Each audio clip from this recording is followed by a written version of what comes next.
the stream is looking. All right, we got a nice secure network here. And there's the chat.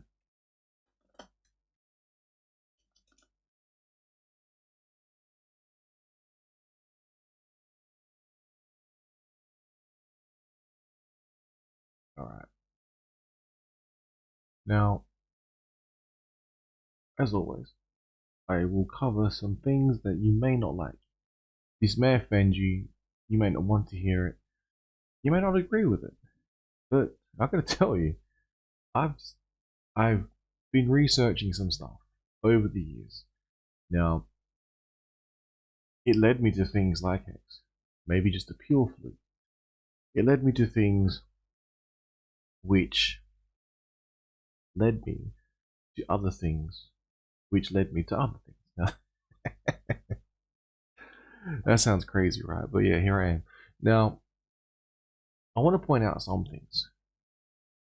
It kind of might relate to the Hexagon community. I'm not so sure if people can relate with this, if they understand what I'm saying, if they can keep up, if they can get ahead of me. Please be ahead of me. Please, I'm not the only one seeing this. Turns out I'm not, because there's a thing called the internet. We can branch out and research, and lo and behold, here we are. I'll play this back to you. Now, I'm pretty sure you would have seen Discourse Syndicate interview with G. Edward Griffin. Maybe you signed up for his email. Maybe you've been following the Red Pill Expo. I don't know. Up to you. But here's an interesting couple of things I want to play to set the context of what I'm going to explain. It's recorded, so you can go back and watch. This should play. When we see people out there on the street rising up and say, "Follow me. I'm going to bring an end to this collectivist, globalist tyranny." You better be careful. Some of them may not be what you think they are. There are mines in the minefield waiting for us to step on them and to follow false leaders. That's all I'm trying to say. Now, who they are, who the false ones are, and who the real ones are, it's not so easy to tell. But I think we have to be alert to the fact, and this is a fact, that some of them will not be what they appear to be. And it's up to us to be very, very careful about how we just throw ourselves into the battle and whose flag we're going to follow, because it might be a false leader. Now, not related to Hexco, could be related to Hexco. I don't know, you interpret that. But what I've been noticing is everywhere it's become harder and harder to tell what is actually going on. Now, this becomes harder in a small, somewhat close knit community within cryptocurrency. We see different flags flying. One might fly a one thing that's going on, and they fly that flag, and they want people to follow. Now, this happens on many different levels. It could happen within your own family. It could happen with your own mind. It could happen on a nation state level. It could happen with cryptocurrencies too, yes. Now, I'll play this next. Basically, a rough formula, which explains, how working together can make a better place. Now, if we listen to this, I think it's about here, thereabouts. Over the years, that they're in organizational work, that there's a mathematical formula at work. You get two people working independently side by side, they will accomplish the effect of two people. But you cooperate together, you multiply that, and you got two times two or four. Two people working together will accomplish the equivalent of four people working separately. And if you have three people working together, they will accomplish as much as nine people working separately, and so on. So you figure 60 times 60 people. This is what you not overpower, but you can match the effect of 60 times 60 people. if you get organized and work together. Now, with this kind of power in a local community, say the county size, you can be very influential in seeing who is on, who runs for, and we're back to that, and is on the county board of supervisors, the city council, who is the mayor, who is the sheriff, things like that. You can do it, and you can determine who becomes the power centers and who controls the power centers. Or Now, that is somewhat important. If it is truly, if crypto is being presented to me that, for instance, Pulse Chain and Hex will bring about a positive future. Now, if it will bring about a positive future beyond just insane gains, beyond just life-changing games, beyond potentially generational wealth for some, and beyond uh, Lambos for all for others, depending on how much, because it's up to you, how much you invest, how much you put into a cryptocurrency. It determines how much you will eventually pull out of it. Now, if I'm to be told cryptocurrency will bring about the change, one of the changes, which I believe it will be able to help those who truly learn about it and truly understand it. If you go back and look through some of the Hexagon history, there is a very, very wide range of people. I've heard of people who support Trump. I've heard of people who are actively on the Democratic Party payroll. Um, so that's the US political sphere. And no doubt I've seen here in Australia some people reference certain political parties even. Um, then we've seen every nationality possible under the sun, except maybe an Antarctican. Um, and we've also, how many languages I have. Look at Pulse X. It's hugely diverse. It's an amazing. Hexagons are amazing. Put it that way. Now, put all of that aside. How is it that cryptocurrency is then going to bring about all these people from diverse backgrounds together in unity to push forward with a positive future? Now, what do I mean by positive future? I'm not saying that everything is going to be kumbaya because we're able to get madly, insanely rich. Because what is the point of that if, for instance, you live under something like a central bank digital currency? Now, it's not the end of the world if that comes about, because I'll break it down in a minute. Why it is, we're basically already under a very similar system, whether we know it or not. Now, it might not be to the point where you have physical coins and physical notes that have tracking chips in them. It might not be to the point though you have a physical chip tracking you, physically inserted, placed in your body. Although we do have phones and the I codes attached to them. You have your devices, you have your accounts, you have all your information on the cloud, etc. You have your own private keys, for example. Now, that's, when you think about it, things that can be attributed to you. So if those things can be attributed to you, and bank accounts, and phone bills, and house bills can all be attributed to you, what makes you think you're so free? And that's not to say you want to be off the grid because you want to do something bad or nefarious. No, it's just saying you would like some privacy. In this day and age, privacy is extremely hard to come about. The reason why it's so hard to come about is because, as I said before, everything you've been designed, funneled into this system that currently exists. Now, if I am to believe cryptocurrency is going to save me from this, I have to understand how and why. If a group of people get together, of empowered individuals, enlightened individuals, get together and change the world for a better place, we can hear a rough formula of how like we can all achieve that, whether that be like regardless of where you come from in the on the planet. So you could be from Australia, you could be from anywhere else in the world, and this formula would work. But as we've seen, it's very hard to tell who to follow.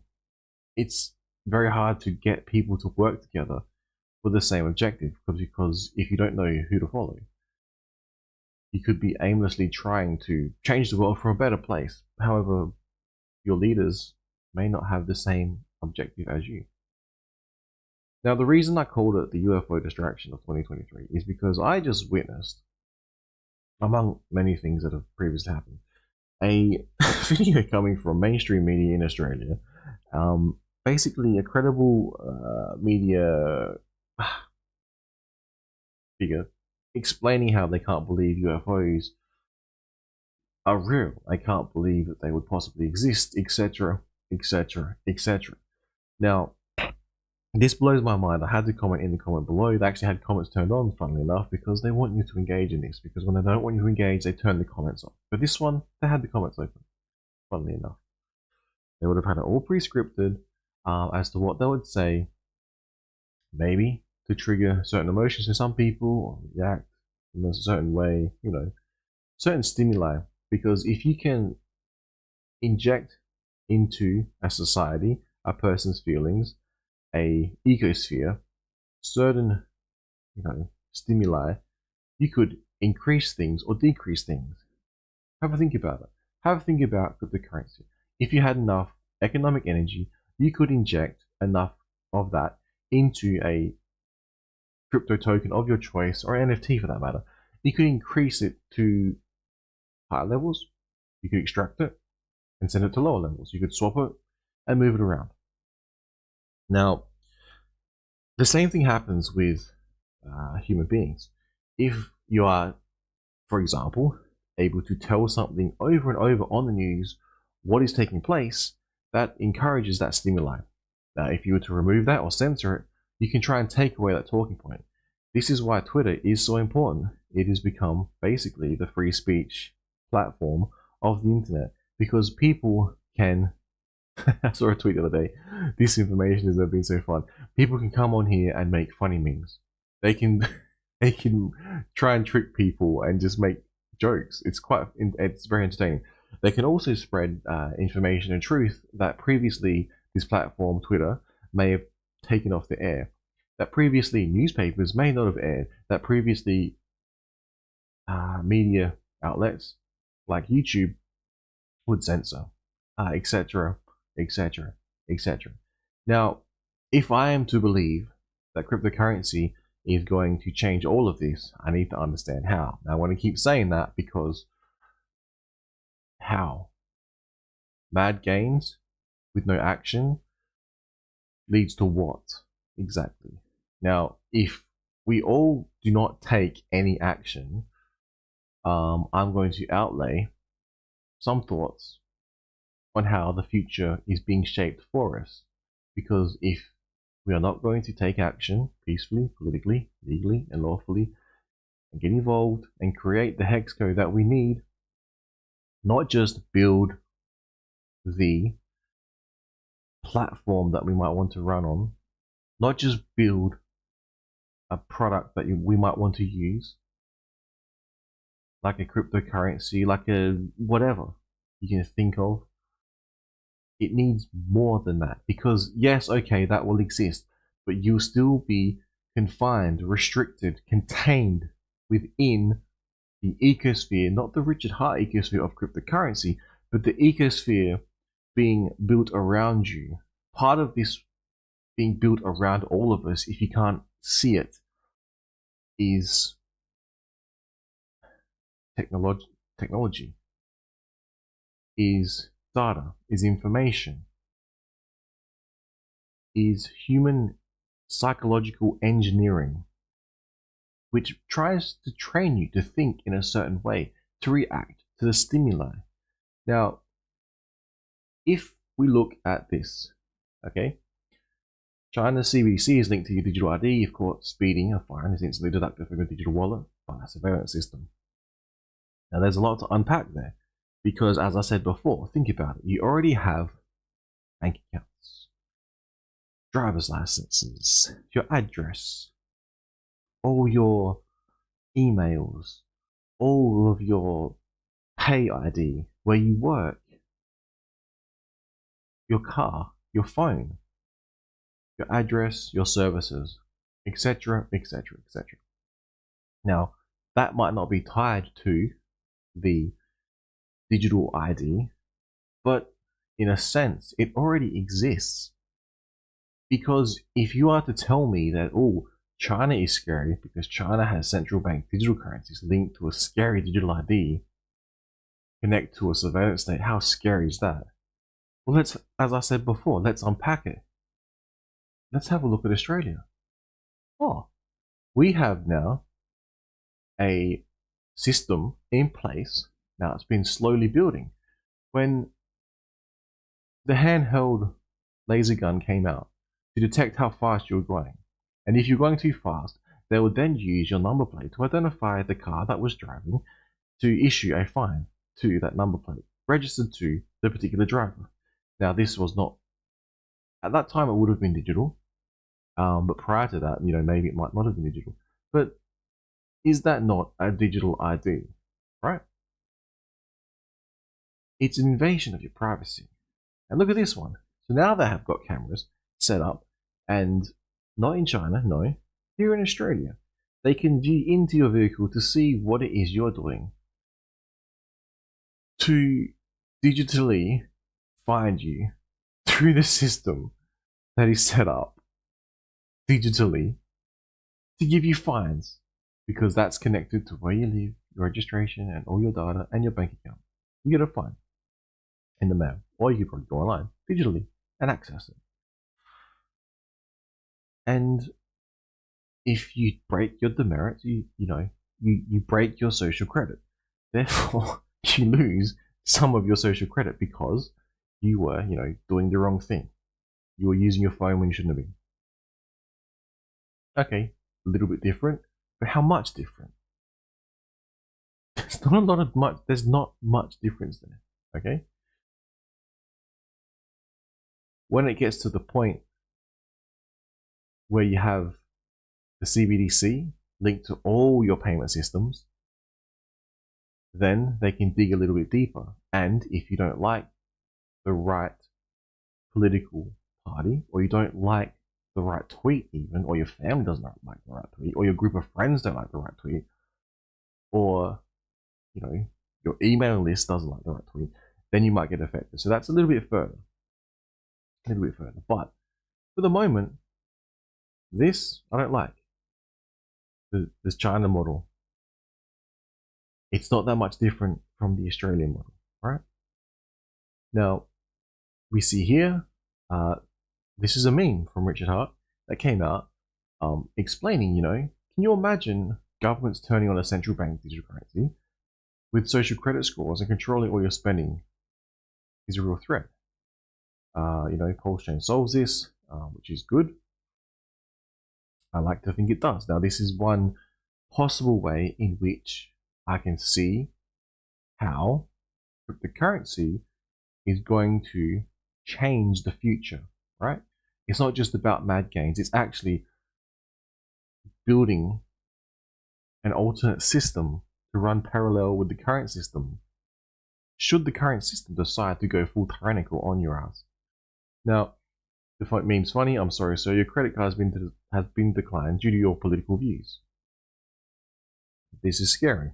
Right? This could go back to this here, because the cameras can then track where you drive, they can track who's in the car, they can track how fast you're going, maybe the computers get that good, they will talk to each other, the car computers that is, and it just tracks where you're going all the time. Oh wait, you've got a phone, the phone could do that. Imagine if that was hooked in to the central bank digital currency. Imagine an internet ID, This is where it could be going if we all allow for it, or if we don't get involved and we just allow the politicians to one day come out and say, this is the government, we are the government, we are turning on a central bank digital currency, and there's nothing you can do about it. Would you like to vote yes or no? Because that's not going to happen. what's going to happen is, for some reason, the people in power are going to get together and they're going to change the things that you thought couldn't be changed. If someone told you, 3, 4, 5 years ago, there was going to be a global lockdown, uh, and how it's going to be enforced, self-enforced, people would say you're absolute nut. What are you talking about? That makes no sense. Why and how would that happen? Why would I give up my freedoms? Why would I not be able to travel more than 5 kilometers down the road in my own car whenever I want to go whatever shop do I want to? Fear. That is how. And did it work? I say it did. This is why I call it. This is why I call this video the UFO distraction of 2023. Because like I said, if you have never researched UFOs, okay, fair enough. If you've never heard of them, okay, fair enough. One of the first books I remember, way back in primary school, I can't remember if it was in the fiction or the non-fiction section. Now, it was a UFO book. And of course I open it and it has all these pictures and stuff that I'm going through and I'm going, oh, no shit. And it's fascinating when you're at that age. You don't realize that people think different to you. You don't realize a lot of things. Now, like I've said many times, how the Earth orbits the sun, I was told. I naturally thought, well, okay, the moon orbits the Earth, we orbit the sun must orbit something else. Lo and behold, it does. But it's not explained as well as you would think when you're learning about these sort of things, because they explain it without explaining it. When the galaxy moves around, the Milky Way in this little arm of the Milky Way, is that not orbiting? It is. But they don't explain that to you, but logically that's what's taking place. So I've learned and thought that for so long. I didn't realize until I said it out loud. People were like, oh, no shit. I looked it up and it was explained to me and I was able to verify this thinking. Now, what I try and analyze is, as G. Edward Griffith explained, that it's hard to know who to follow, and that is a big part of the equation. It's also hard to get people to get together, work together for the same sort of outcome. Now, previously, I thought Hex and Hexicans were doing that, regardless of, like I said, our diversity. However, now I'm seeing different, I don't know what you call it, different flags flying, this product, that product, which is fine. That's cool, because that's part of the entire cryptocurrency ecosphere that is required, I guess. But when I go back to how are we going to actually change the environment in which we have habitat, our environment, habituate, I can't even think of the word, god damn it, until we shape our environment into the way that we want to live and function, we're going to be subject to those who shape it for us. That's what I'm trying to say. Now, we see here, so we've covered central bank digital currencies. How scary are they in China? They can do this. I'm like, well, look at Australia. Look what we're doing. But we're doing it in a different way. We haven't rolled out the full-on ID linked to the central bank digital currency, linked to the surveillance system, but we have, because we have a bank account which is linked to your ID, which is online, which is linked to a surveillance system, which can find you, which can... You see where I'm going with this? Now, some argue that makes the world a better place, right? Should it be allowed to do it? Should someone be allowed to view you inside your camera? And they argue if you're not doing anything wrong, So you're going to spend all this money, all of my money, on this technology that I never agreed to. I never voted about any of this. What else could this be used for? Could you not alter that to be able to facially recognize you like they do in China and sync them up? And then you would have, what would you have? Some sort of prison planet, Anyway, I could go on this for hours and hours and hours. Sometimes I do. I won't today. I'll try not to.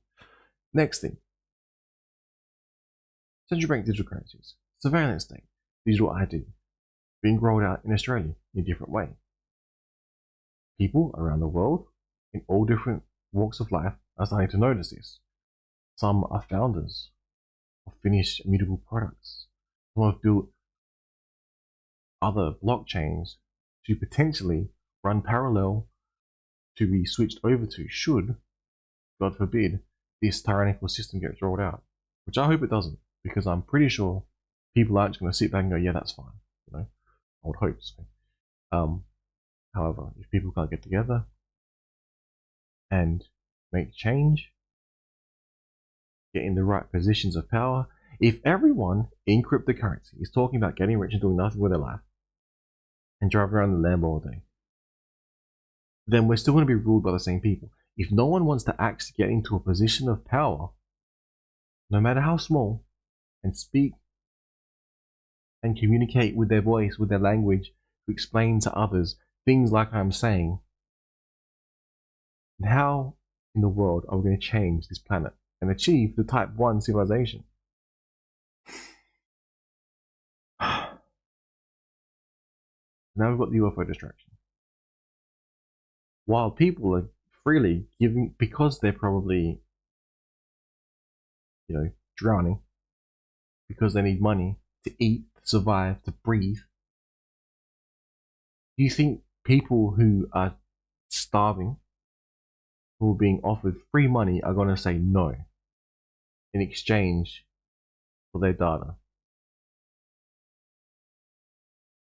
If we are put in this system, in this place, in this situation, where you are struggling financially, if you are struggling to make ends meet, if you are struggling to eat, if you are struggling, if life is a battle, how in the world are we going to be able to get into a position to change and shape our future? Would that not be easier for people to shape us and manipulate us? If this is being all realized at the same time by many different people around the world, we're noticing, oh, look at this CBDC thing. Look at this technology all being rolled out and linked to it. Oh, look at the phone. Why is our phone turning on? Why sometimes randomly Google Lexia starts asking us, was that what we're saying? You look at the terms and conditions. The use of some TVs. How come they've all got cameras now? Oh, some people said, oh, that's just crazy. I'm not listening to you. Oh, and then you find out, oh, okay, there might be. Yeah. This is technology. It's being used against us. It's also, we can use it. We can build things. We can innovate. Possibly even innovate our way out of this. That's what I think lead to a type 1 civilization. However, if we continue to struggle for money, for food, for survival, how are we going to be able to escape any of this? We're just going to be continuously shaped. These people who are possibly uninformed, possibly poor, are probably quite freely giving up their retinas, their information, for some money because they're starving.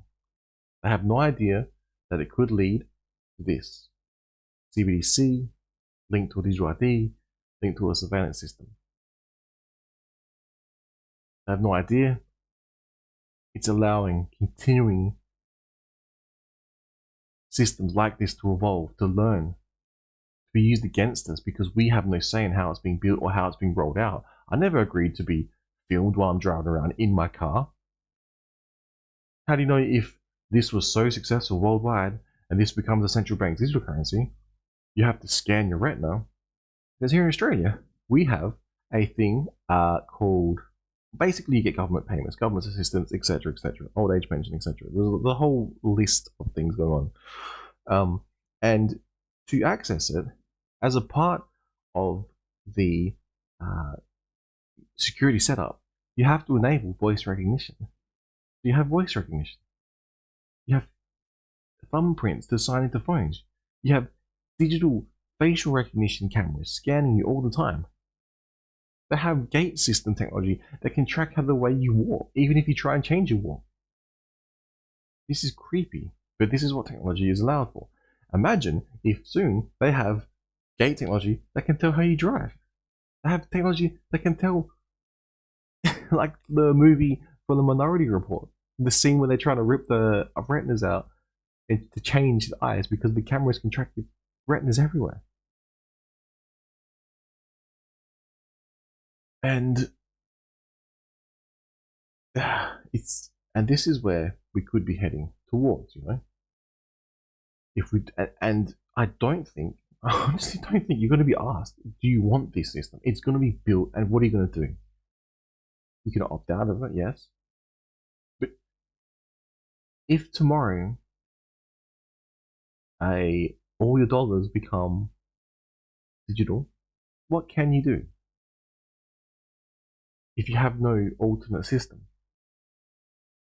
This is what I'm saying. If we don't have people getting together, empowered individuals, talking about this sort of stuff and figuring out how we can mobilize, how we can change the world for a better place, how we can become a type 1 civilization, we're going to continuously get shaped. And there's nothing we can do about it. And if cryptocurrency, I need to understand how cryptocurrency is going to help me achieve this, help you achieve this, help all of us achieve this. Because it's not just going to be you get rich and then what? You get rich and then CBDCs get turned on. And you can't travel. You can't spend your money. You can't even cash in your money. I don't think that's something I want. If I had a vote, I'd be going, no, that system sucks. But if we don't get in positions of power, how are we going to change things? So I went online and found this particular video. I'll play this one through. But I thought, well, I'll play devil's advocate and look up the counter argument. Because, that's good to do. You could look up, why is this bad? Why is this good? Have them out, versing each other. And whichever one is more logical and makes more sense, you have a winner. That's how, Twitter should work. Everyone should have a voice, regardless. And then things that don't make sense, people will, logically be able to differentiate. Although, there could be loon birds that mentally unstable, schizophrenics that believe everything they hear. That could be an issue because they could hear something on a platform and someone else of sound mind could hear the same thing, and that makes sense to the personal sound mind that was a joke. That's not really happening. It's just it was made up. Or they'll look into it further if they weren't sure. But yeah, that's another topic altogether. This one here, there is a safety act. And this particular website says, no, the Kids Online Safety Act does not require people to upload their driver's license before posting online. Senate bill aimed at online safety for children would require a government agency to study potential age verification systems. As I said before, age verification systems, what does that entail? Now, if it says here that it's not, you don't actually have to upload your driver's license technically. It could be a legalese thing where you don't have to upload your driver's license because maybe the system in place can just pull all data and you just have to put your name, your date of birth, and some form of information that links you to a digital ID. Because maybe the technology that they're talking about doesn't even exist yet, or it does exist and it hasn't been rolled out. Think about it. It's quite possible. Just like I said, did you know that for science to work, you need data, and data needs to be looked at and analyzed before you can make a decision, about some medical treatments, I'll get to that in a minute. Now, this says here, goes on to explain, it even mentions, and I'll give them credit, it actually points out this particular video that for some reason they felt the need to reference. It says here, and I tweet that if passed, this particular act would require people to upload their driver license to post online. Now, it says here that requires social media companies to make their platforms safer by default and provides parents with the tools they need to protect their children online. Now, that could go both ways. Are you going to say that,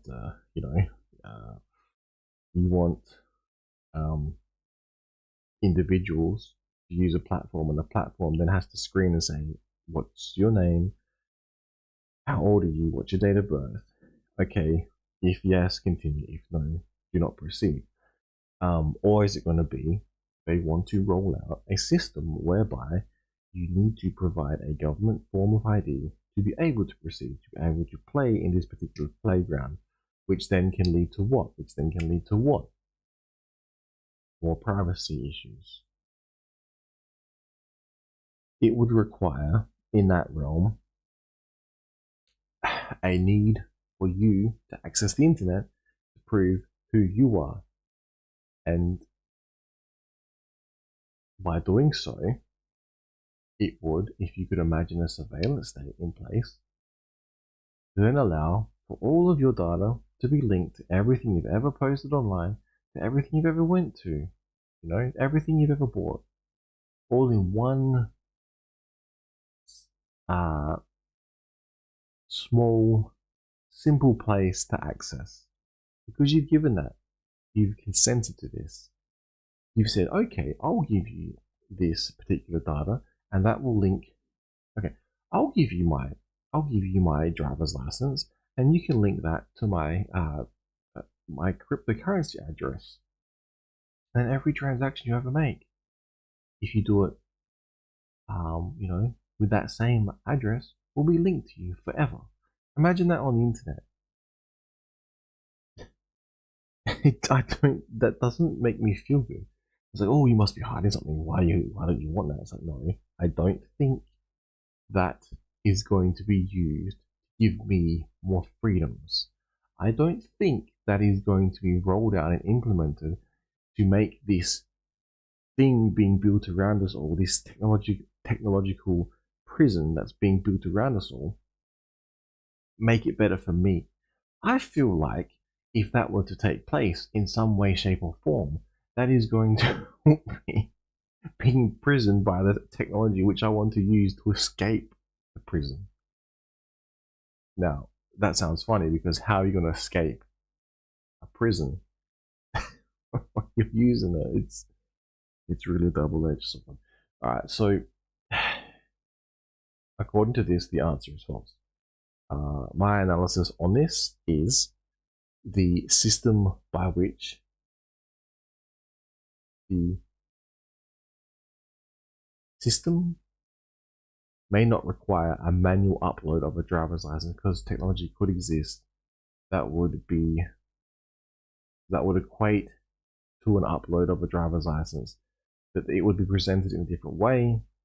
That way would then still act as if you had uploaded a particular driver's license. Imagine if it's like, oh, you don't need to upload your driver's license. You just need to tell us a particular number which links you to your driver's license. No biggie. I think you would be like a social security, they might call it in the US. Just give us your social security number. That'll be fine. So no need to upload a driver's license. Well, that's way beyond what we need. Just let us link your internet activity to your social security number. And God forbid, we ever have a Sesame credit system here in Australia or the US or anywhere else in the world for matter. I mean, I've heard the EU's, they're very good in cracking down on freedom of speech. So, God forbid they ever roll out, a system whereby if you say the wrong thing, then maybe your social security number or whatever you have to provide is linked to you. Maybe you can't access the internet so much, Maybe you get some fines. Maybe you get banned from the internet for X amount of days, or maybe websites themselves start to get limited from you seeing them because you get geospatial,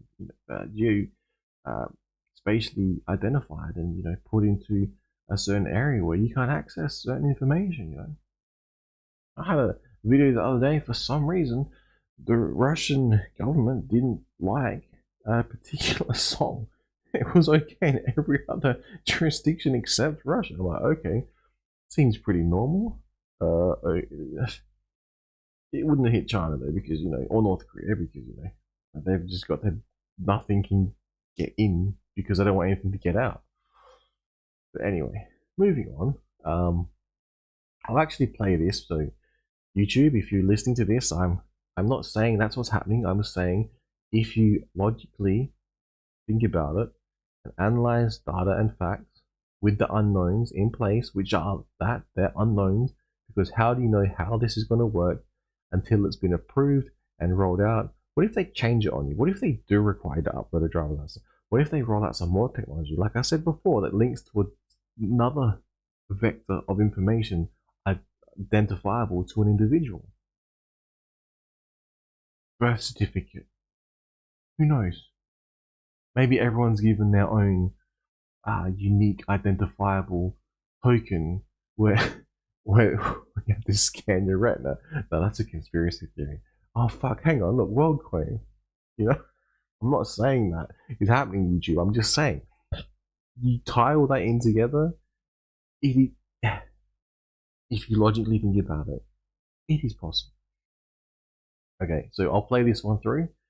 Again, YouTube, this is not my thoughts. I'm playing this for context so people can make their own decision, their own mind. 40 senators have sponsored a bill to make sure that you have to upload your driver's license before you can use your First Amendment on the. Now, like I said, what if this, this article here, give them credit, they linked to it, but what if it's correct and you don't need to upload your driver's license? But how would you know until it's approved? And then what if they roll out something else and they use different technology, which is the equivalent of it? It's like, okay, we're going to punish you and you can't access your bank account. And I'll just use cash. And it's like, oh, but we're going to roll out a system where we can identify you by how you walk, how you look, how you speak, and you won't be able to enter a shop. It's like, hang on. Is that not in essence the same thing? Okay, I'll keep playing.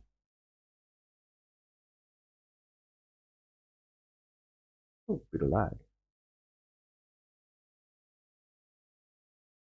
It did not like that. Let's try again. Now I'm pretty sure. 40 senators have sponsored a bill to make sure that you have to upload your driver's license before you can use your First Amendment on the internet. That's what they want. That's what this bill is. This bill is designed to make sure that they have your home address before you can actually post about anything on the internet. The bill is Senate Bill 1409. 40 senators have sponsored it, Republicans and Democrats. This isn't a left or right issue. This is a speech issue. And they call the bill the Kids Online Safety Act, or KOSA for short. But in reality, this is some garbage to make sure that they know where you live when you post. This bill, they claim, is to protect kids from restricted material on the internet. But what it's going to do is it's going to restrict the internet. Basically, YouTube, this is his opinion on how he thinks it might play out. And I'm playing it to analyze it based on how I think it could play out. So I won't play the rest of it because it might get picked up in some weird algorithm. I'll move on to the next point. This here. I will play this all the way through though. Now, Do you believe the UFO thing, right at this point in time, when people are identifying central bank digital currency is bad, tyrannical government's bad, why are we being surveilled so much? Bad. Why are politicians doing this? Did you vote for these? Bad, Maybe we should get together and change the world how we want it. Good. Let's just roll out UFOs, right? Now, I've followed this topic for the longest time. I put a lot of research in, basically online though. So you got to be like, what if everything was fake online? Well, my research could be wrong. But like I said, logically, if you think about these things, it can appear to be easy to identify logic. So when people are like, oh my god, anyone who talks about UFOs, completely conspiracy theorist, tinfoil hat shit, UFOs don't exist. Then you go back and you have to look and how the word conspiracy theorist was rolled out by certain people to discredit those individuals who are talking about things like UFOs. Now, that in itself is fascinating if you want to research that. And then the fact that someone might think that UFOs just that closed mind, they don't exist, they will never exist, for them to be told now in a political realm, on an international stage, that yeah, they exist, uh, mind bending, you could say, it's for them. However, many other people have spoken on the topic a lot. Um, some of it sounds absolutely insane. So yeah, some of it sounds very logical. And at that point, if you are so closed-minded, you do not believe in UFOs at all, and all of a sudden this is mind paradigm shifting because wow, UFOs might exist. Meanwhile, there's people who have been like researching, talking about it for the longest time. It's just funny to observe this. There's even talks about they could potentially fake some sort of UFO intervention, and the fact that they're stating that UFOs are dangerous. If the technology that exists, that the UFOs, the extraterrestrials, whether they originated from Earth or whether they externally came here, maybe both. I don't know. Maybe we're aliens. Who knows? Maybe if that technology does exist and someone holds it, the aliens themselves could not at that point. They have just completely either A, obliterated the Earth, B, taken out by, I don't know, military, other industrial complex assets. Like, it sounds like they could have quite easily. However, how come they haven't? How do we know they're not benevolently watching us and concerned about us, going, what the fuck are you guys doing to this planet? They're like, why aren't they getting together and making a better civilization? Why do they just keep fighting with each other? It's like starting shit in your own city that you live in. It's like, you do understand you have to live in the same city, and at some point you may come across other people who you're fighting with. Why? Why not get together, build, create, type, and enter in, advance up the chain, punch upwards into a Type 1 civilization? Maybe that's what they're thinking. I don't know. I can't speak for them. Any aliens out there? Feel free. Peaceful human will happily try and bring about Type 1 civilization on this steaming pile of shit that is currently taking place. Now, I'll play this. That our government is in possession of UAPs. Absolutely, based on interviewing over 40 witnesses over 4 years. I know the exact locations. Were they, I guess, human or non-human biologics? Non-human, and that was the assessment of people with direct knowledge on the program I talked to. David Grush, a former military intelligence officer, says the U.S. So, hang on. So, it's absolutely conspiracy theory realm that UFOs were to ever exist. However, if you listen to this individual as he just stated, but there's people working on a project that knew about this. Okay. So, doesn't that make people wonder? It makes myself wonder, if this is true, that it seems as if there's things going on that the public are told to think one way, yet there's actually programs in existence that people actually know what's going on, certain facts. Funny that. Now, how else could that apply? Let's have a... Okay, let me get back. That could apply to every single aspect of life you have ever known.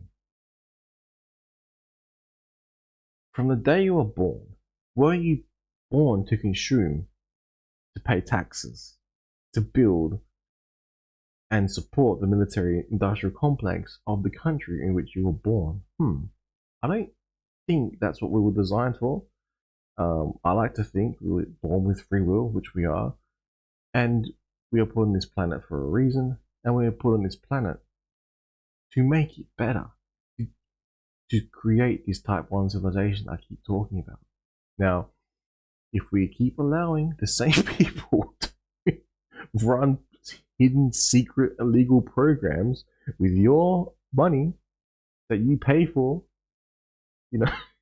and then get told you're a conspiracy theorist if you think aliens even exist, doesn't that make you want to change? Doesn't that make you want to get together with your 60 group of empowered individuals, get into positions of power where you can, to make change for the better?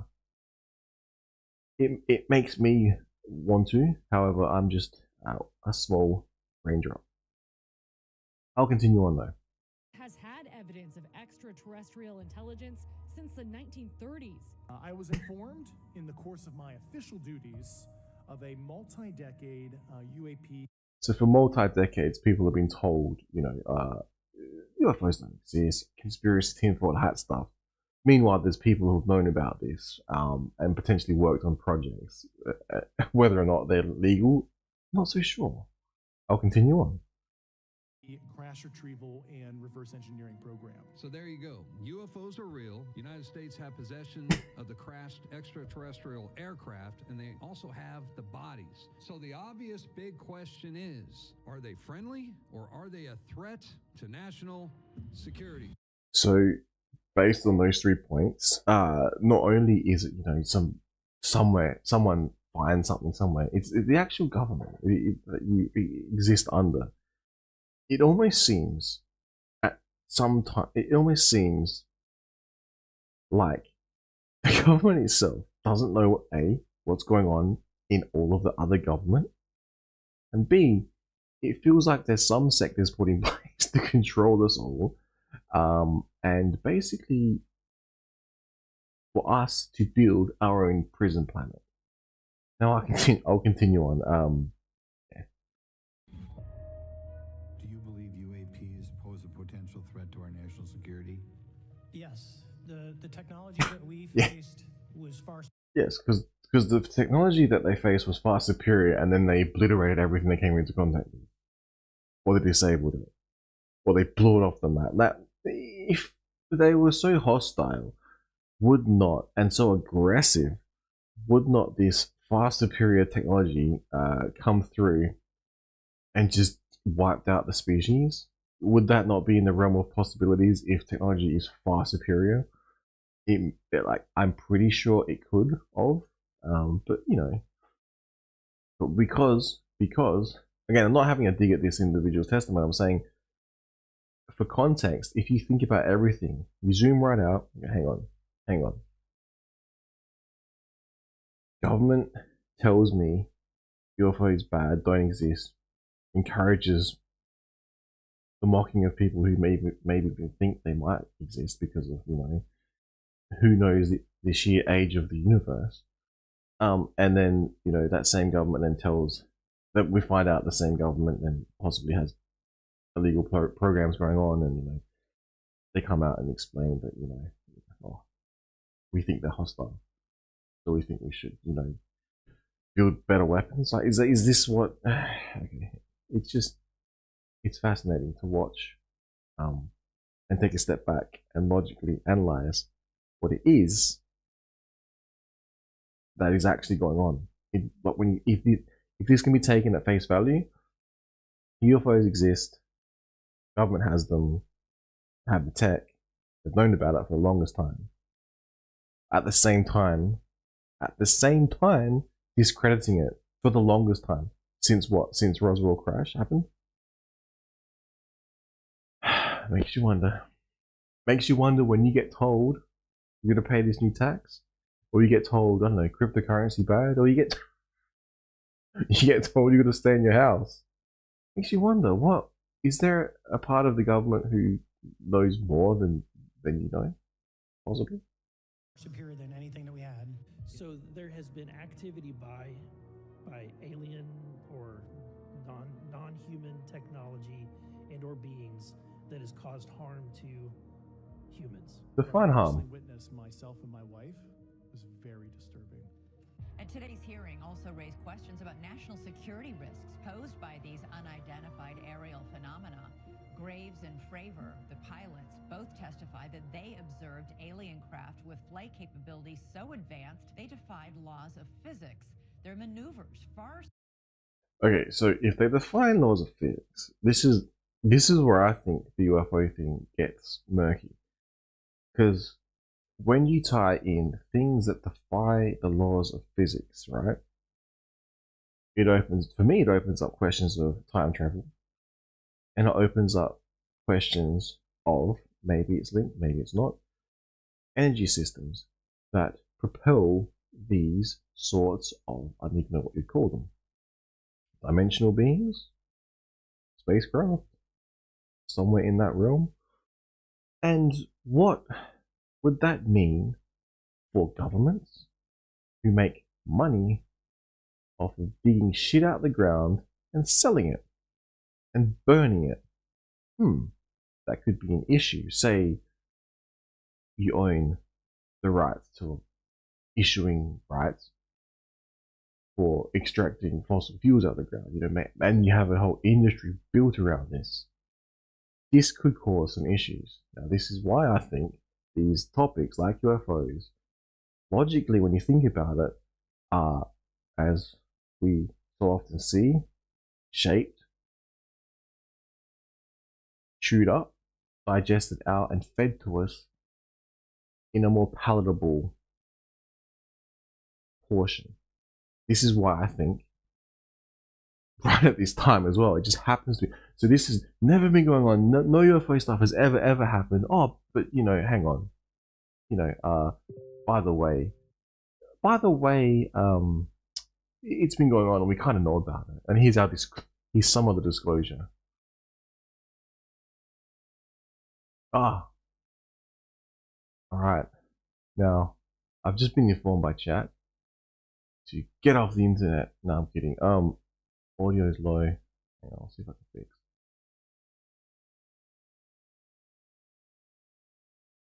It's gonna blow my ears out now. Fuck.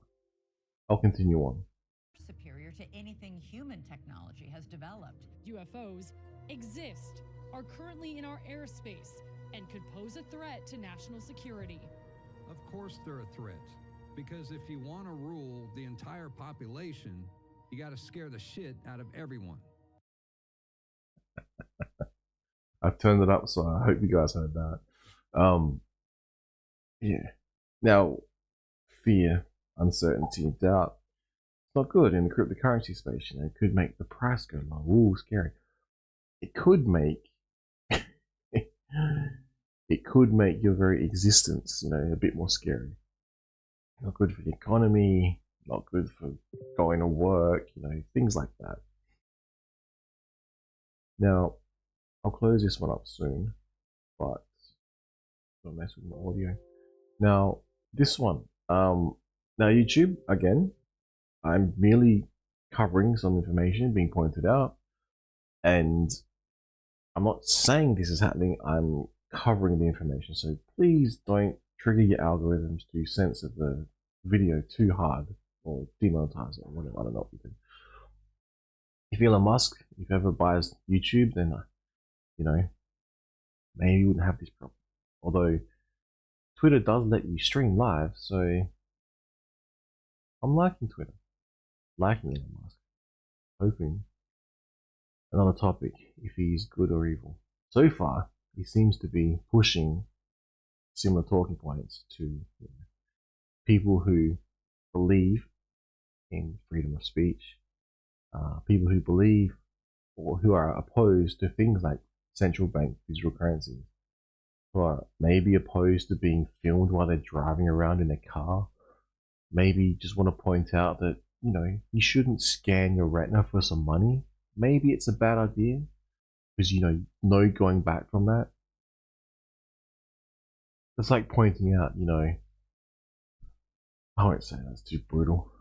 It's like pointing out, if you get your wang chopped off, you can't regrow that, so it might be an issue. You might want to research that before you do that. All right, just maybe, just maybe. Anyway, so YouTube, you cannot censor this because this is actual fact. Now, I don't know if there's still the COVID-19 misinformation researchers or whatever you got going on over there, YouTube, but this was, so Western Australia, I'm not in Western Australia, but I think it's owned by the same individual who owns all the media newspapers throughout Australia, which is convenient if you wanted to push a certain narrative. There is some other newspapers though, but there's not that many. So in Western Australia, the Australian. So the Australian is actually national. So here in, South Australia, we actually have one publication called The Advertiser, and one called The Australian. That's about it. That's the two choices you have. So there's not much difference between them, in my opinion. However, The Australian, if you read this, it's the same headline that you'll read anywhere around the country in Australia. So the Weekend Australian pointed out, front page, mind you, the things people have been talking about for the last 2 years, right? So when I'm trying to think how to word this, the newspaper has stated COVID cover-up, how science was silenced. All right. So this was a conspiracy theory. So this is the actual article. I'm wondering whether or not to read it through and through. I'll read the headline, and I might make another video, and I'll make the video read the entire article in the cool electronic voice, and I'll put a link to the bottom so anyone in the world can read this. Now, Mr. Majid Nawaz was kind enough to link this. Now, COVID cover-up, Wuhan lab leak, suspicions, Anthony Fauci. I don't know if you saw this video from Alex Stein. He made the funniest song ever. Anyway, and how the science was silenced. I don't know how else but to laugh at this. It goes on to explain America's top infectious disease advisor, Anthony Fauci, deliberately decided to downplay suspicions from scientists that COVID came from a laboratory to protect its reputation and deflect from the risky coronavirus research his agency had funded, according to his boss, one of the most senior US health officials during the pandemic. So that right there was so forbidden. It was supposedly so I was deemed potentially crazy by the mainstream media, because I had heard that it came from an area which happened to be near a biosecurity lab, which has previously had issues and leaked before, in the Wuhan area. But I was to believe it came from potentially a pangolin or a bat soup, because people enjoy the delicacy of bat soup, right? Okay, so but my logic was, well, if I have the choice between those three, logically, now this is when it was all unfolding.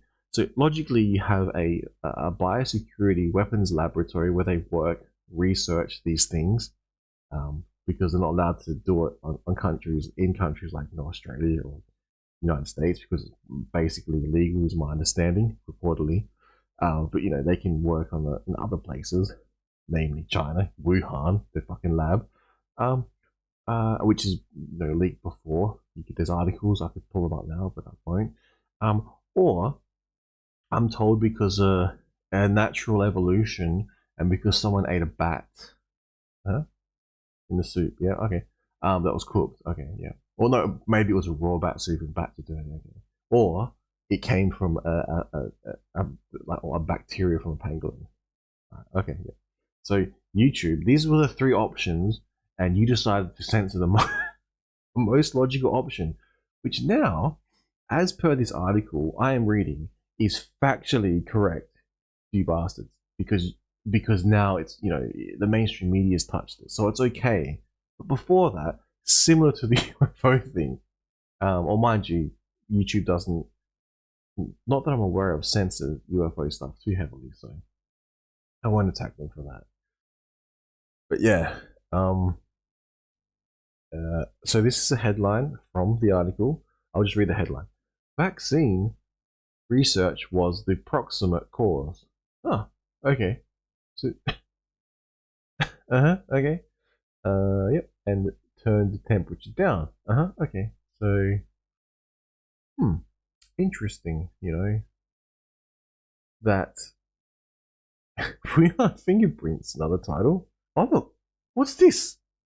Oh, look, the P. Oh, it's the P4 laboratory on the campus of the Wuhan Institute of Virology in China. YouTube. Do you know this? This is the stuff I wasn't allowed to talk about because there was actually dedicated teams in Australia that would go out, and I don't know what their powers were, but this one poor lady was actually her door was like pretty much stormed because she was talking about protesting lockdowns. So I had to back right off any videos because I was concerned that if I talked about this, which is actually fact now, you know, that you might get your door raided in a free and open country like Australia. Yay. Yay. Alright? Not happy. I'm. Dude. Blueprint for COVID-19. Now, I want to read this.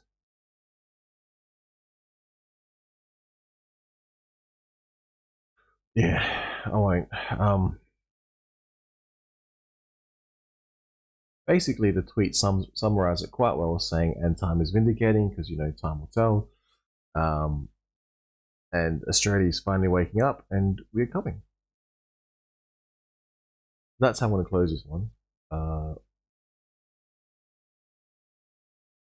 close it with this. Together, let's stand up for Julian Assange. We support the campaign today. Now, I did. Now, whether or not you do, completely up to you, but if a journalist comes out and points out to you in the future that, you know, whether they be mainstream or not, maybe you should just check what it is that they are saying.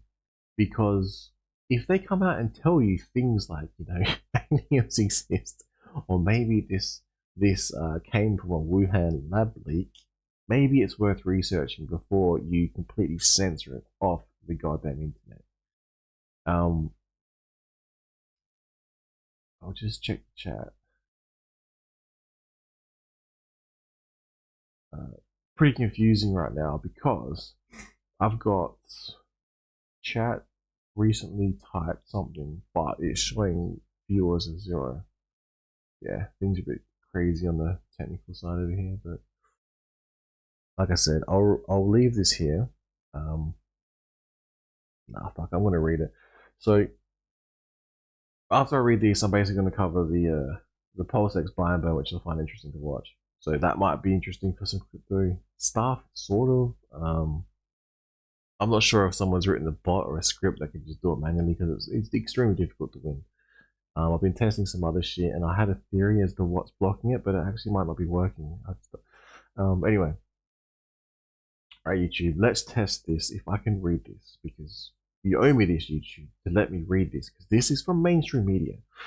In an exclusive interview, Robert Kaldek, former Assistant Secretary for Preparedness and Response at the US Department of Health, told The Weekend Australia that he, Dr. Fauci, and National Institutes of Health Director Francis Collins privately discussed how to turn down the temperature on accusations against China.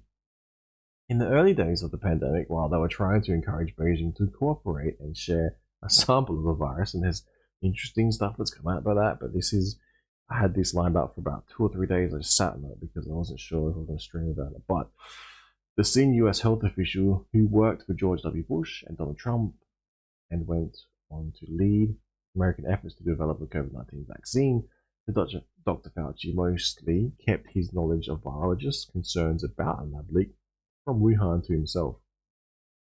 The Weekend Australia revealed in 2021 the National Institutes of Health and other US agencies funded 65 scientific projects at the Wuhan Institute of Virology over the past decade, many involving risky research on bat coronaviruses. Interesting. The bat came out.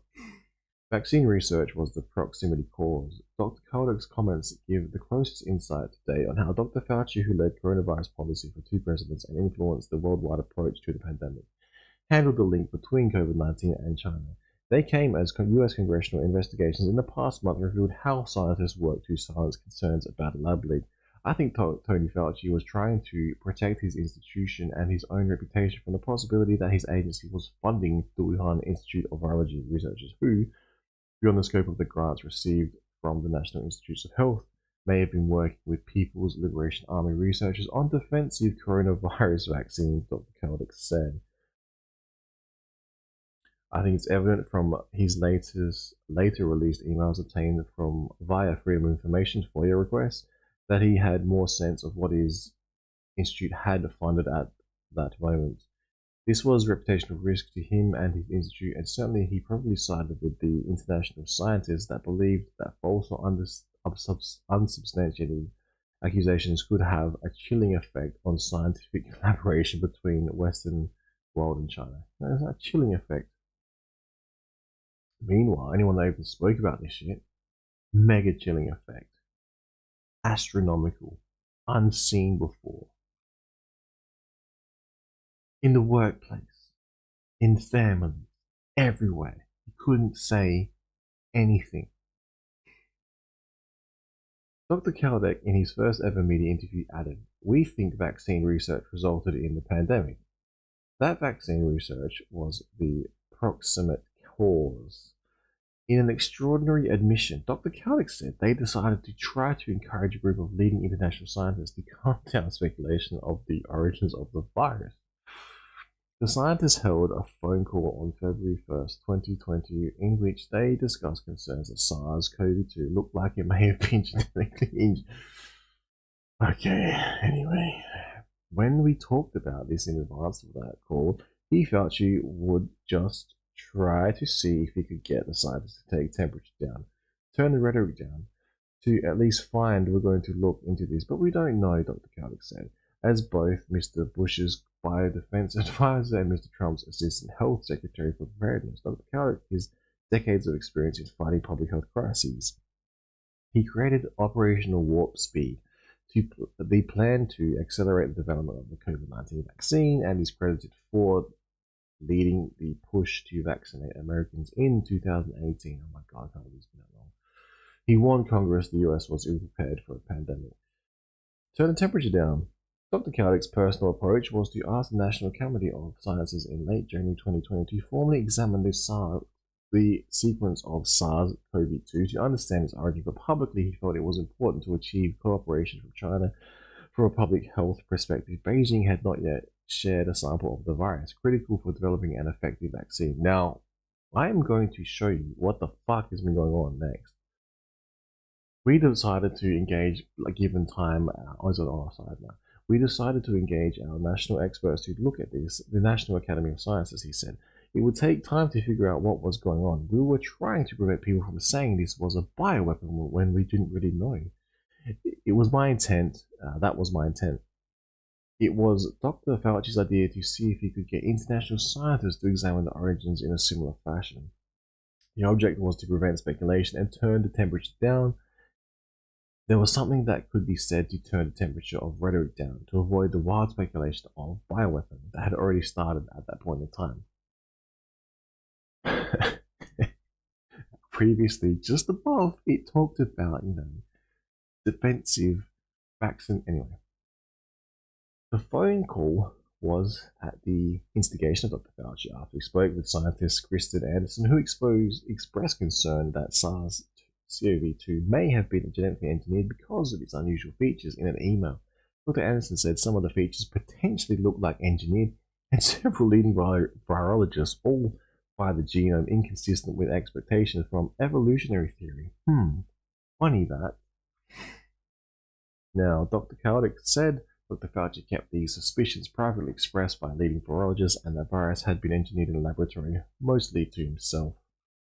The full extent of those suspicions is now laid bare in emails subpoenaed by US Congress and published in recent weeks. In those emails, some scientists discussed the shit show that would eventuate if anyone serious accused China of even accidentally starting the pandemic. They also discussed the impact such an accusation would have on the scientific research and international relations. But publicly, they insisted the possibility of an inadvertently laboratory leak was a conspiracy and authored a paper published in Nature Medicine. That argued SARS-CoV-2 was almost certainly a natural virus. Okay. Dr. Kaldek acknowledges the power of that paper, titled The Proximal Origins of SARS-CoV-2, as becoming the official word that a laboratory leak was a conspiracy theory. Okay, conspiracy theory again. And same people that believe in UFOs, conspiracy theorists. Now, their paper did result in casting, not all of you, mind you, that was just a broad brush stroke there.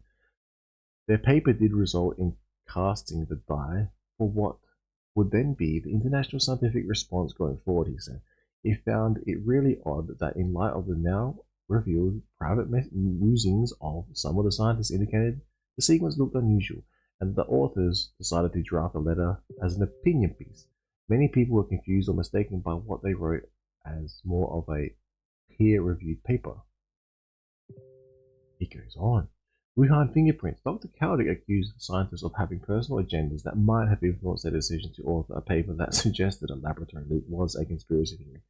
Their initial opinion was likely shaded by their personal professional equities or the belief that what was going on in the US.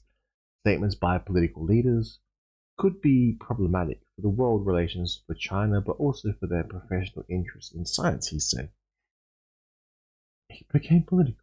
It's insane. Dr. Kaldick alluded to the verbal political atmosphere in the US under Mr. Trump as a likely influence on the scientists. Although the scientists' deliberations began in late January, the former president did not make any public comment about the potential laboratory origin of COVID-19 until April. There we go. World, there you are.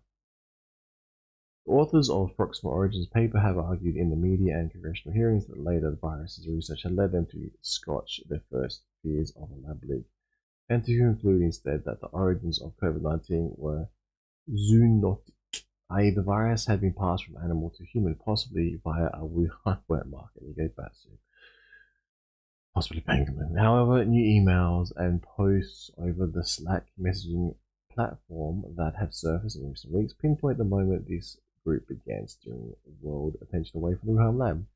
It was not months or even weeks, but within days and hours of the realization that the virus may contain fingerprints that connected it to the Wuhan Institute of Virology. The scientists are facing allegations while they embarked on a campaign of subterfuge that has rocked Washington. This is reported.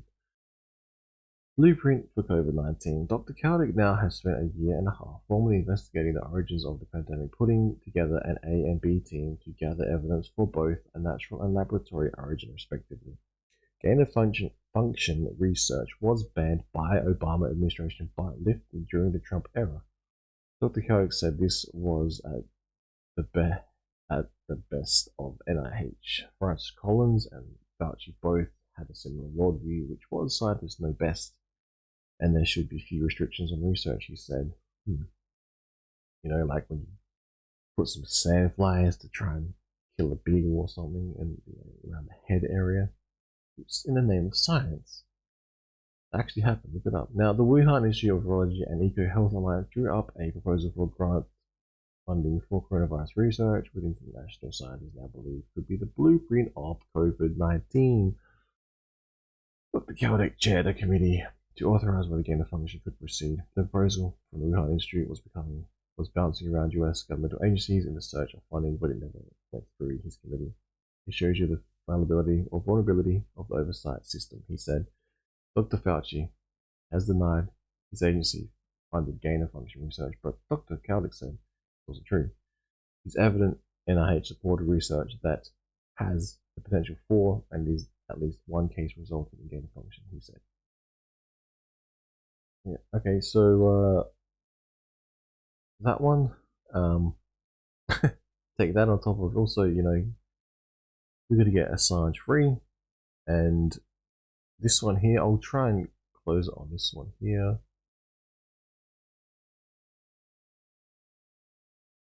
I'll retweet right here. Okay. This one, no, not this one. This one YouTube may not like, but I'll read the heading. Now the heading says here, dated July 28, 2023, mRNA COVID vaccines may be triggering turbo cancers in young people, experts. Premium.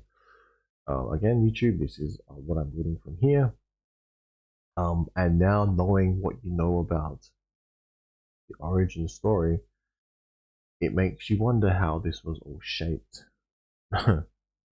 I'm waiting for an apology. Now, this one is very interesting. Exclusive news, evidence of Beijing's COVID cover-up and possible Wuhan lab leak revealed. Now, mind you, what we just read, China's public health authorities cracked virus genetic code about 5 days before the world knew about the disease, scientists claim. Huh, yeah, is that all? So we all got locked down. Why? Okay.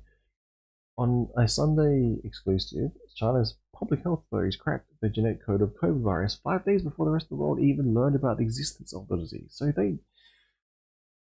that's making me mad. I'll read this one. China's public health authorities cracked the genetic code of COVID virus 5 days before the rest of the world even learned about the existence of the disease, according to prominent British scientists. Now, YouTube, seriously, fact check this. Please tell me I'm wrong. The revelation, confirmed by independent investigators, exposes the scale of Beijing's cover-up of the outbreak in Wuhan, which experts fear inflamed the pandemic spread with disastrous consequences. I'm speechless. The genome sequence vital for developing diagnostic tests and vaccines was finally shared with the rest of the world more than 2 weeks later by the Chinese scientists defying the Beijing government, by which time the sequence had been assembled by several of the country's private and public laboratories. As more information throughout the early stages of the pandemic emerges, we see a disturbing pattern of efforts to hide critical information. Since Bryce Nichols, co-founder of the campaign group Biosafety Now, the professor of genetics at Rutgers University in New Jersey, added that attempts to manipulate public opinion began in China but were later echoed in the US and other Western countries.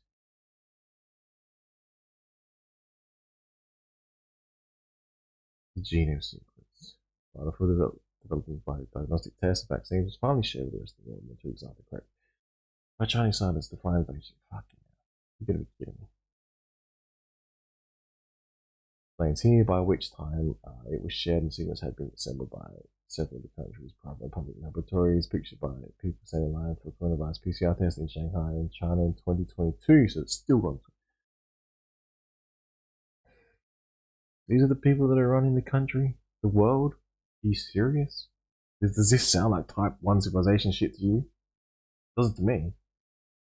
Disclosure came in private messages exchanged by 4 scientists in Australia, Britain and the US, as they drafted a controversial article in a journal that played a central role in crushing debate over a possible laboratory leakage.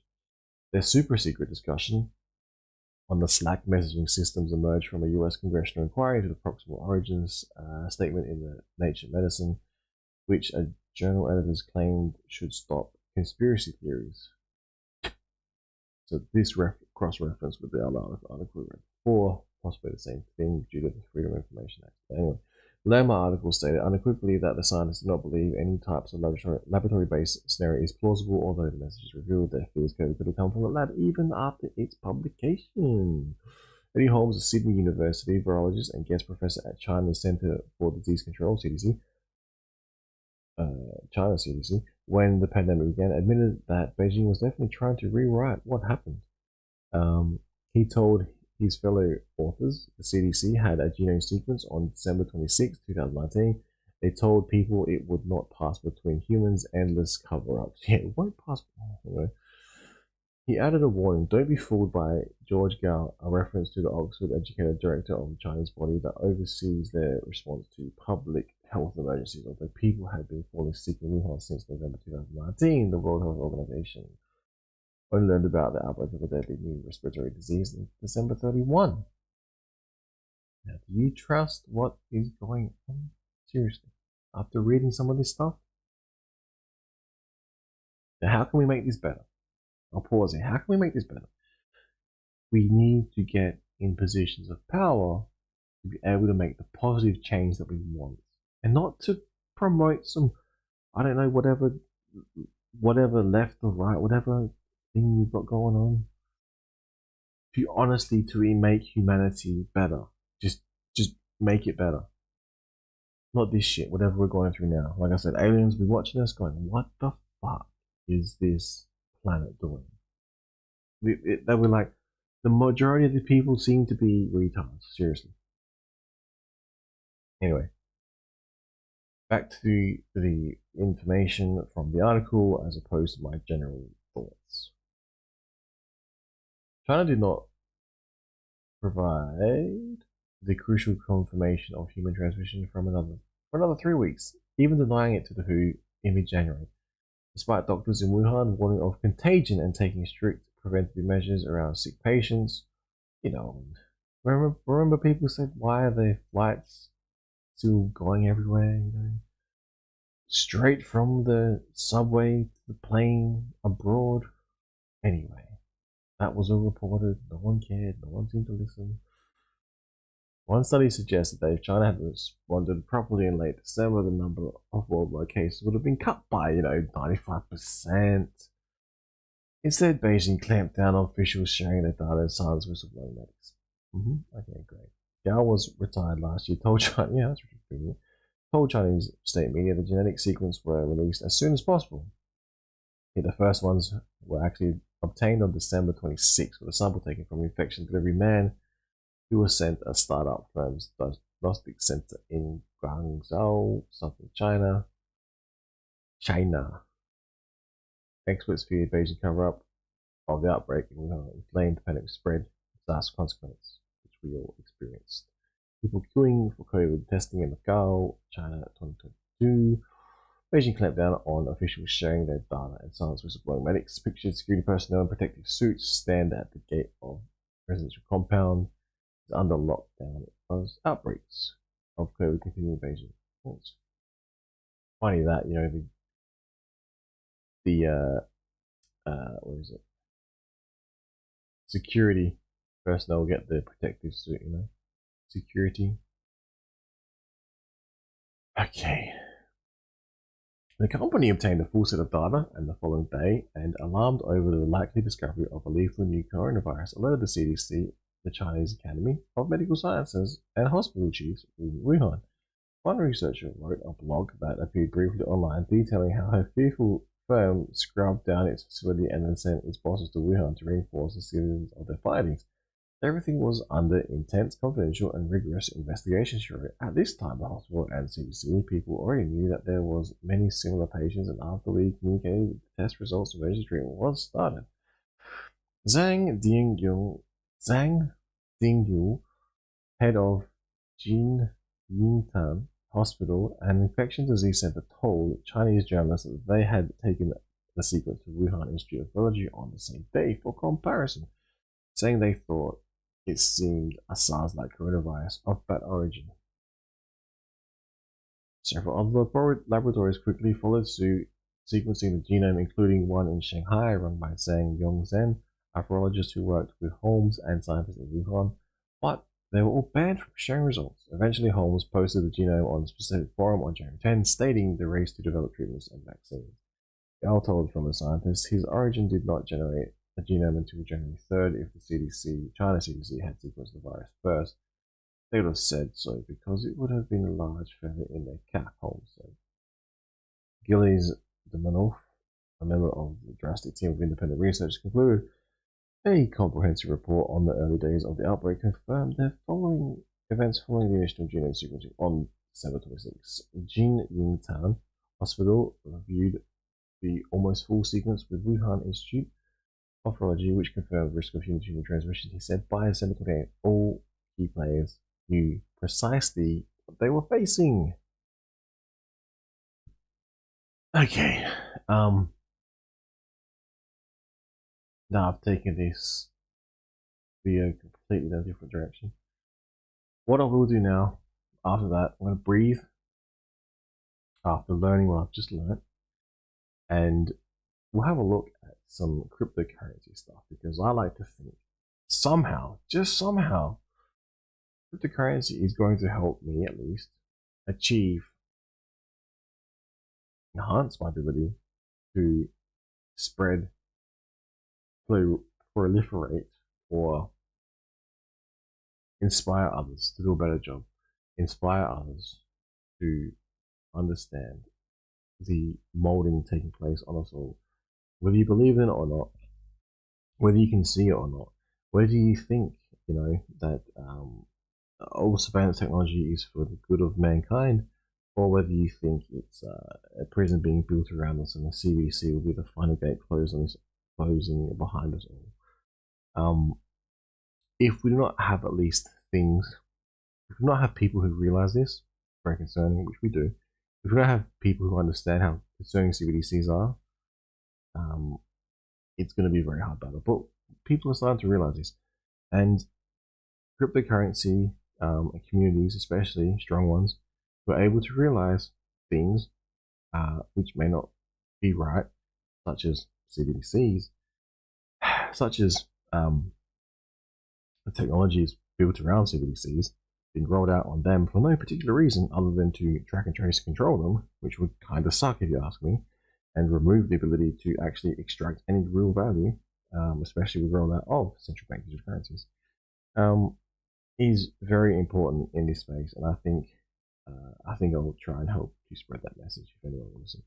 Now, back to my analysis of the Pulse chain buy and burn. So, people into cryptocurrency, this may be of interest to you. However, it's not very profitable to do so. Now, this would be funny if I actually won this, but I've found it very difficult to win this of profitable trades. Now, if you see here, PLSX buy and burn. Now, I'm not exactly sure if people have been able to design a bot or being able to run a script to be able to click buttons, and then do the manual part later. But we can see here I've been watching the official PulseX buy and burn contract, and you can see here as people have been winning, people have been burning various amounts of PLSX. You can attempt to do so yourself. So, for instance, you have ASIC and PLSX, for whatever reason, seems to be yielding about 50 cents, give or take. And also, Hex and Arcosa seems to be doing pretty decent, usually above $3, I've been noticing. Now, these figures don't exactly move a lot. If you do hit refresh, occasionally the figures do change. We'll do it every other time, eh? Hit F5, go to F5. Now, it doesn't seem to be moving, right? So I have a theory. My theory is the person who is trading this, and possibly individuals, have figured out that if you hit this one here and you try and burn it, you can't. It is possible that the transaction is basically being, I'm not explaining, I'll show you. This one here, it's not very profitable. 0.00023. So I could burn this, I get a bounty of 7.4 PLSX.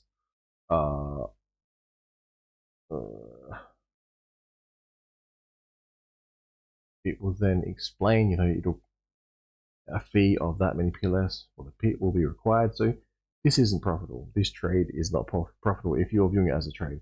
I'm not even sure what to deem this at the moment, because if you look at it, you're actually burning it.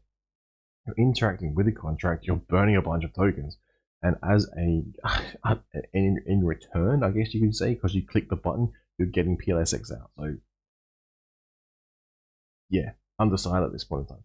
Now, but you could do that, and then it would trigger the contract. You'd see it on the particular scanpulsechain.com. 49 seconds ago, someone did, I believe they would have made a profitable trade. Now, if we refresh this one, if you guys can remember, it was about $3.50. Have a look again here. It's still $3.50, so I'm not sure what happened. Maybe they burnt something else. But yeah, so if you click on burn, most of the time we get the error. So maybe if you can figure out how to do it, I was thinking if you could track the address, if you could track the time, and if you were lucky enough to click it at the right time, boom, like that, it will open up like it did before with this one. That's not profitable, so people aren't probably taking that profit. So whether or not anyone's been able to write a script or a robot to be able to, if yes, continue, if no, do not. It'd be kind of cool if that was taking place, but I'm not sure if it's possible. But yeah, this one here, not profitable to do so. 4 cents in reward for. What was that? That one in reward for. Click on it again. 0.00022. So it's actually has changed. I'm not sure if someone's clicking this button, but it's been 2 minutes. All right. Alright, on that note, cryptocurrency good people. There's a lot of clever stuff being built. I'm very impressed. There's a lot of I don't know what you call it. If it's different communities popping up with different agendas, which is fine. That's not to be unexpected. But just don't forget, where hexagons actually originated from.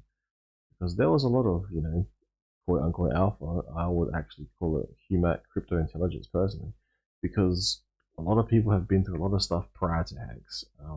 I only came into the community later on, just before launch, purely because I was following some InfoWars stuff on YouTube when they still had a channel on YouTube. And right in the middle, a Richard Hart black t-shirt stream appeared. I think it was the one. I guess it was the streams leading up to the release of Hex itself, because what was explained in that video led me to believe in Hex and research it further and buy some, obviously. And at that point in time, I didn't listen as closely as I should have.